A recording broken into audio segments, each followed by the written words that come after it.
Fellow transgressors, we are going to embark into a brief history and background on ritual crime. Firstly, I will focus on the more sadistic and disgusting nature of such acts, which we will see from a various collective of individuals, be it with satanic ritual proceedings, ritualized torture, whilst finally exploring the reality of ritualized murder in the 21st century. Now, it is very important we believe ritual to be a collective and integrative form of action, and in this case it is used in the most diminishing, revolting and extenuating circumstances. I'm going to briefly take you through 3 case studies where this use of ritual crime has only ended in pain, death and agony for not only the sufferer but their friends and family. Scholars such as Durkheim pointed towards a relationship between ritual behaviour and coherence to social order. He saw this in the sense of communal solidarity and believed it was the source of collective consciousness. He argued that every religious group consisted of a system of beliefs that expressed the sacred moral community or cult. These belief systems develop and begin to enforce norms and rules on the believing society. Durkheim argued that every religious group had 3 features: a system of beliefs that expressed the sacred and divine, the sacred and profane, a moral community, cult, clan, or tribe that develops in coerce with these beliefs and enforces the norms and rules of the believing society, and a set of collective behaviours and rituals. As you will see in this first case study based around satanic ritual killing, it does not cohere with this theory.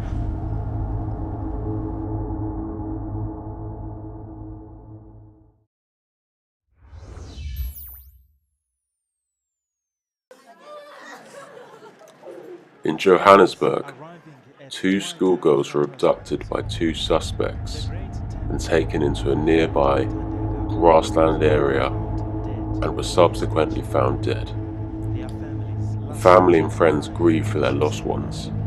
However, both teachers and even pupils knew this was a satanic-based ritual killing. The body bags are only a testament to the inhumane style of murder, and now the locals are worried that it may even be them next. Telling us the story, what's happening there at school, because Kwaita and their friend, they were supposed to join the Satanism. So I think they did join because the way they killed them, it's like a Satanism style.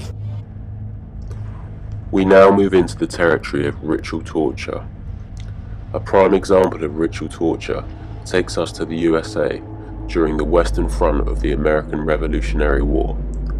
An attack was planned by Colonel William Crawford, which was designed to wipe out the native Indian villages of Ohio and the surrounding areas. However, unbeknown to him, the Indians had called upon the British Allies and had come prepared with similar force for battle. The battle itself lasted 1 day. 100 Americans were dead, but the majority fled. Be that as it may, Crawford and 4 of his men were captured.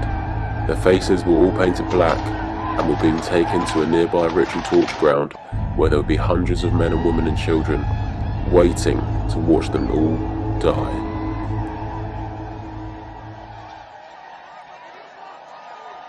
En route to this place, the woman beheaded 4 of the men using tomahawks, and the children then scalped each individual. Crawford was stripped naked and beaten. His hands were tied behind his back, and rope was tied from his hands to a post in the ground. A large fire was lit 6 meters from the pole. Indian men shot charges of gunpowder into Crawford's body, then cut off his ears. Crawford was poked with burning pieces of wood from the fire, and hot coals were thrown at him, which he was compelled to walk on. Crawford begged to be shot dead, but this was not the case. After about 2 hours of torture, Crawford fell down unconscious. He was scalped, and a woman poured hot coals over his head. She revived him. As he began to walk about insensibly, as the torture continued, he finally died, and his body was burned. Now, although this event came about through war, it is still clearly a ritualized sense of torture. Men, women, and children all had a role to play, and they even had a ritualistic area in which they tortured and subsequently murdered the man. I am unclear whether this ritual killing was religiously provoked, but as Durkheim aforementioned, this act does point towards communal solidarity and a source of collective consciousness. We shall now venture into ritual serial killing, focusing completely on the story of Ed Gein. He is one of the most infamous serial killers around the world, due to the unspeakable ritual acts of killing that he committed. Edward Theodore Gein was born on August 27, 1906 in La Crosse, Wisconsin. He was the son of a timid alcoholic father and a devoutly religious mother. He grew up alongside his older brother, Henry, in a household ruled by his mother's commands and preachings about the sins of lust and carnal desire. He was obsessively devoted to his mother until her death in 1945.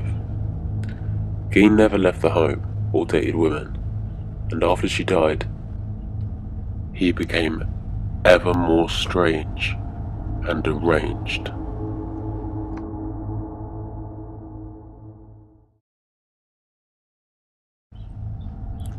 He eventually began prowling cemeteries to dig up recently buried female corpses. He would cut off body parts and keep them as trophies, returning the corpses seemingly undisturbed to their graves.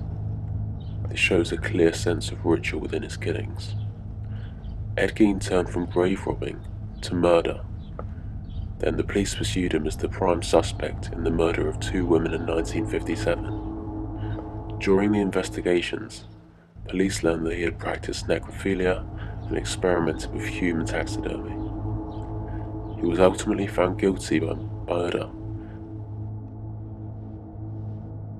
He was obviously insane, and obviously very attached to his mother. Her death must have flicked a switch in his head, which was the catalyst for all the killing and disembodiment that he'd be going through. Gein died, aged 77, at the Mandate Mental Health Institute in 1984. However, his atrocious acts live on through the medium of cinema, inspiring films we all know, like The Texas Chainsaw Massacre, Psycho, and The Silence of the Lambs.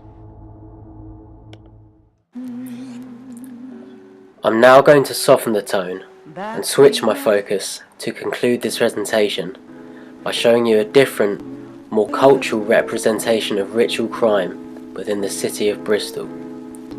As Perlmutter put it herself, ritualistic crime is most precisely defined as any act of violence characterized by a series of repeated physical crimes typically associated with trespassing, graffiti, and theft. Basically, I'll be showing you that on your very doorstep, low-level cultural ritual crimes are taking place.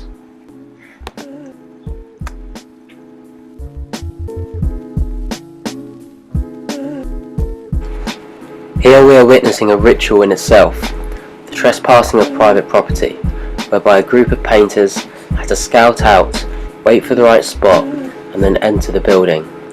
This is clearly an adrenaline rush for each individual and brings a sense of collective consciousness to the group. However, this is the only first part of their expedition. They are essentially all there to paint. Illegally, yes, but it's an art form and expression, nonetheless, which is practiced all over the world. We must consider the processes they go through before planning this journey. First of all, they would need an adequate piece in mind to paint, for which they would need to go out and get certain tools, colours and equipment. Graffiti writers are essentially putting their name out. Some do it to get it known, others do it just for the love of the scene.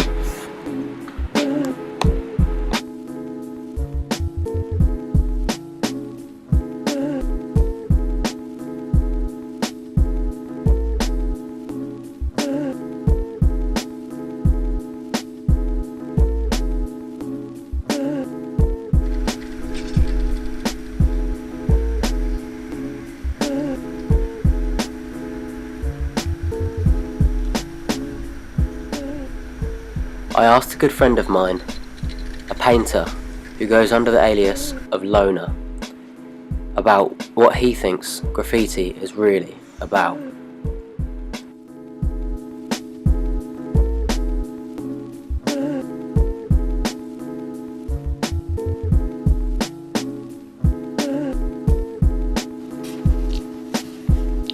All graffiti writers paint for different reasons. I paint because I love to create my work on walls and other exterior materials. They are my preferred surfaces to paint on. It offers a good outlet to expose my work to the public and get my name known. Other writers paint for different reasons, such as the adrenaline of vandalising and the potential of getting caught. I see this thrill-seeking as an added bonus. As well as the enjoyment of painting, I take pleasure in the lifestyle, painting with friends and exploring new, unfound places.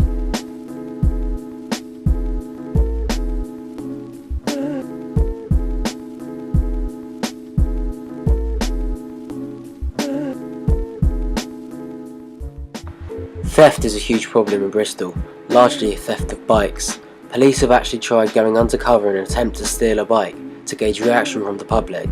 The problem is, however, getting slightly better through the police's Have a Go Then Hero campaign, engaging the community to stop theft.